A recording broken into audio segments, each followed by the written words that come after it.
Welcome, and come meet the cells of the blood and the immune system. Hi, I'm Christopher. In this short video, we will briefly review the major cells you need to know as you begin studying immunology. By the end, you should have a simple mental map. Red blood cells move gases, platelets help control bleeding, and the white blood cells are the major cellular players of immunity. If you spin anticoagulated blood in a centrifuge, you will see three main layers. At the top is plasma, a straw-colored fluid that is mostly made up of water, electrolytes, and proteins, including albumin and clotting factors. In the middle is the buffy coat, which contains white blood cells and platelets. In the large amount of space at the bottom are the red cells. If the sample clots first, such as in a red top tube, the clotting factors and many platelets are also used or trapped in the clot, and the remaining fluid would be called serum. Thus, the key difference is that plasma contains clotting factors, while serum lacks most clotting factors, especially fibrinogen. Red blood cells, or erythrocytes, are the most abundant cells in the mammalian blood. The name comes from the roots meaning red cell, which is a pretty good description. Their main job is gas transport. They carry oxygen from the lungs to the tissues and then help carry carbon dioxide from the tissues back to the lungs for exhalation. In mammals, mature red blood cells are anucleate, meaning they do not have a nucleus. Because of this, they also lack MHC1 molecules on their surface. Platelets, or thrombocytes, are small cytoplasmic fragments derived from a much larger bone marrow cells called megakaryocytes. In mammals, platelets are not complete cells, but they play a major role in hemostasis, clot formation, and stopping bleeding. Most blood cells are produced in the bone marrow from hematopoietic cells. For immunology, it's helped to organize white blood cells by lineage. Myeloid cells include many of the rapid innate immune responders, such as neutrophils, eosinophils, basophils, monocytes, macrophages, dendritic cells, and mast cells. Lymphoid cells include B cells, T cells, plasma cells, and natural killer cells. B and T cells are central to adaptive immunity. Natural killer cells are lymphoid in origin, but they function as a part of the innate immune system. Let's start with neutrophils, the fast first responders of the immune system. Neutrophils are short-lived, often less than a week. Innate immune cells that are rapidly recruited to sites of inflammation and infection, especially bacterial infections. On a blood smear, they are recognized by their segmented or multi-lobed nucleus and the fine cytoplasmic granules. Their main job is phagocytosis. They engulf microbes and use antimicrobial tools inside the cell to kill them. When you see many segmented cells in an acute bacterial lesion, think neutrophils. Eosinophils are granulocytes that can look a little like neutrophils at first glance, but they usually have a bilobed nucleus and prominent red-orange granules. Eosinophils are associated with responses to parasites, like helminths and some arthropods. They also play important roles in allergic inflammation. They can release toxic granule proteins and inflammatory mediators. A good memory hook is this: eosinophils are usually involved when the immune system is dealing with parasites, allergies, or both. Basophils are rare circulating granulocytes. In fact, they are the least common granulocyte you'll see in the blood. They have large dark blue-purple granules that can partially obscure the nucleus.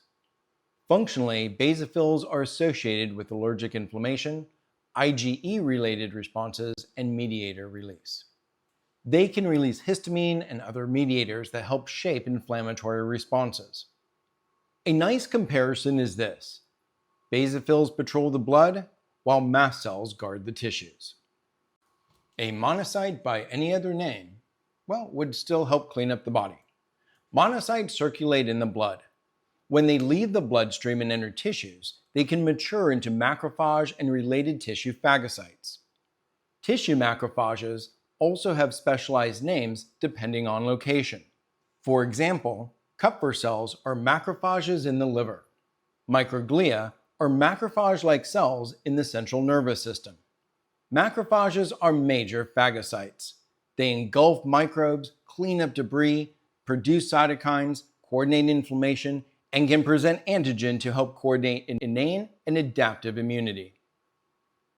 Dendritic cells are professional antigen-presenting cells. Their job is to capture antigen in tissues, process it, and present pieces of the antigen to T cells. This makes them a critical bridge between the innate immune detection and adaptive immune activation. A classic example is the Langerhans cells, which is a specialized dendritic cell in the skin. Even though dendritic cells are major players in immunology, they are not cells we usually see or look for in a routine CBC because it is uncommon to have them in circulating blood. Mast cells are tissue-resident, granular-rich, innate immune cells. They are especially common near surfaces and barriers, such as the skin, mucosa, and around blood vessels. Mast cells are packed with mediators, including histamine, which they can rapidly degranulate when activated. They are important in immediate hypersensitivity reactions, allergic inflammation, and local immune responses. Think of them as tissue alarm bells. Basophils are rare granulocytes in the blood, while mast cells are sentinels stationed in the tissues.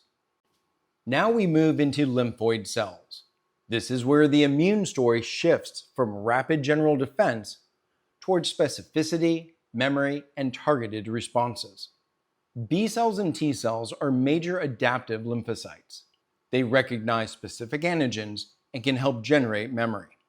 Natural killer cells are also lymphoid cells, but they function in the innate immune system.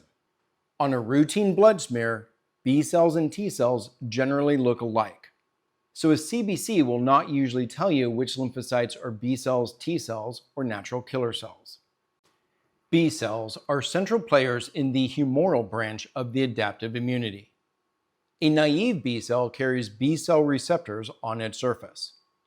These receptors allow the B cell to recognize antigen. With the right signals, including co-stimulation and the right immune environment, the B cell becomes activated. Activated B cells can proliferate and differentiate into plasma cells or memory B cells. Plasma cells make antibodies. Memory B cells persist so that if the same antigen is encountered again, the response can be faster and stronger. Plasma cells are antibody factories. They are differentiated B cells specialized for high-volume antibody production. A single plasma cell can secrete thousands of antibody molecules per second. This helps explain how antibody levels can rise so dramatically after activation. Their structure matches their job. These cells have abundant rough endoplasmic reticulum and a prominent Golgi region because they're built for protein secretion. If B cells carry the plan, plasma cells do the production. T cells are central to cell-mediated immunity. Unlike B cells, which can recognize antigen more directly, T cells recognize antigen fragments presented on MHC molecules. This allows T cells to monitor what is happening inside of cells.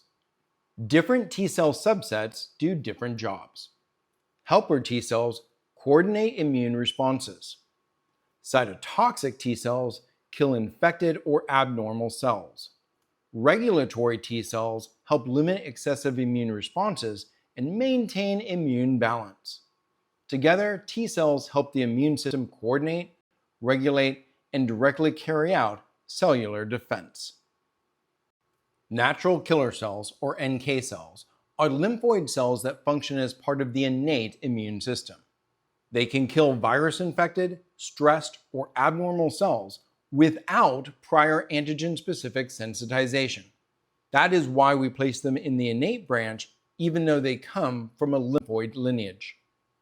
Natural killer cells use a balance of activating and inhibitory signals to decide whether a target cell looks healthy or suspicious. They are especially important for early cytotoxic defense against abnormal cells, including some virus-infected and tumor cells.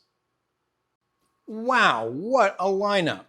Imagine, from a tiny Etruscan shrew to a blue whale, mammals depend on all of these cells to move oxygen, stop bleeding, detect danger, fight infection, clean up damage, present antigens, make antibodies, coordinate responses, and kill abnormal cells. Veterinarians look at cell counts, differentials, morphology, and patterns to help understand what is happening in a patient. By knowing what these cells do, we can better recognize disease, interpret diagnostic tests, and build better treatment plans. Thanks for watching. I'm Christopher Lee, and what you understand today will help you protect patients tomorrow. I'll see you in the next video.